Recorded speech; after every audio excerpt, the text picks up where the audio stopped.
What's up guys, Chile back again. I'm going to show you how to do the oil change on this Mongoose here. So what you're going to need is socket 17. You're going to need a funnel for your oil. I got a couple quarts of this Super Tech. I looked it all up. They said this is actually really good oil. Hopefully it is. Can't believe the whole internet. And you're gonna need your drain pan. So what I did before I'm about to start, I started this and let it run for about 5 minutes, just so the oil can, you know, get a little thinner and it'll flow out a little bit easier. So I'm gonna get started right now, and you'll see how to do this. So we're gonna go under. So you got your little oil gauge there, right under here. This bolt is what we're gonna take off, and that's what's gonna drain out all the oil. So let's get started. All right guys, I just knocked it loose. I'm gonna put this under so I can catch all this oil.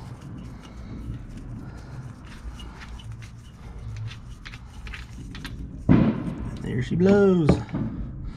This is the little filter that comes out.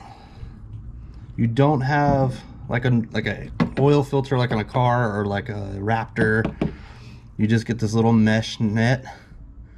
You're supposed to clean it off. This one's actually very clean, so I'm not even gonna worry about that with this one right now. So we're gonna let that drain out.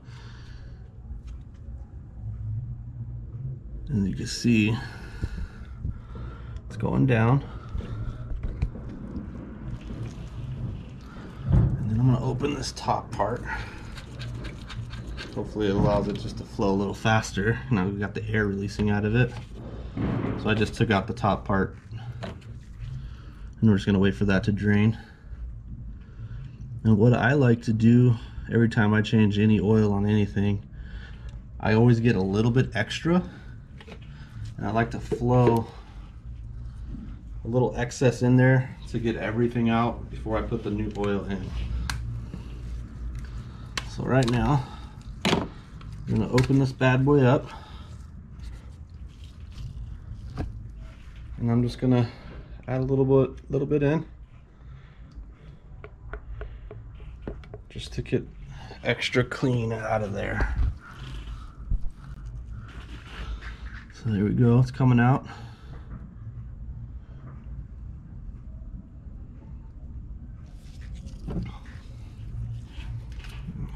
Do is just put this bad boy back in. So still not done. It's actually coming out decent still, so we'll give it a minute or two. So you're supposed to do this after your 10-hour break-in. I have a little bit more than 10 hours. I want to say maybe 15 to 20, but it's still running really well, so I wouldn't be too adamant about it. It's running pretty good.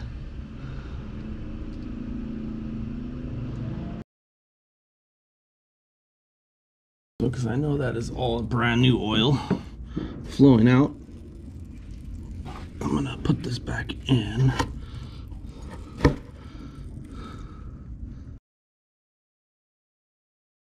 Put tight, yeah I did.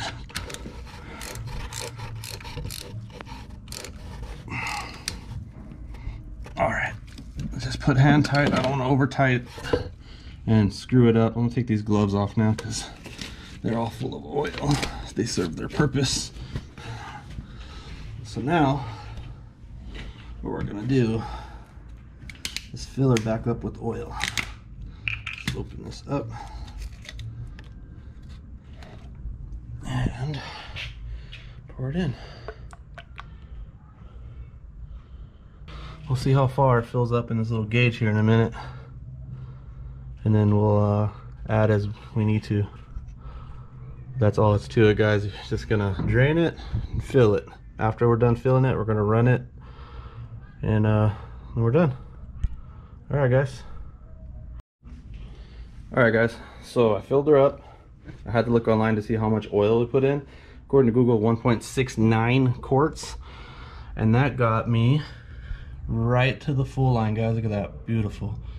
So we are good, everything's tight and the oil is in, the cap is now on. So what I'm gonna do now is we're gonna let this bad boy run for like 5 minutes. I'll get you guys back up in 5 minutes.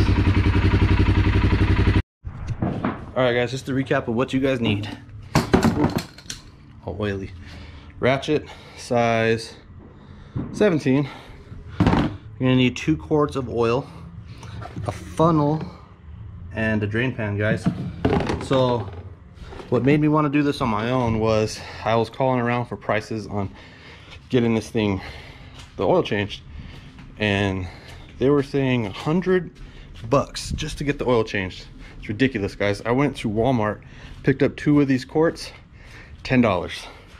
I did everything for $10 and it took 5 minutes. Don't spend that much money, guys, if you don't have to. It's $10. All right, guys, Chile is out. Let me know if you guys want more videos. I will post up. I'm actually going to post up a video of the new wave runner I bought, so stay tuned.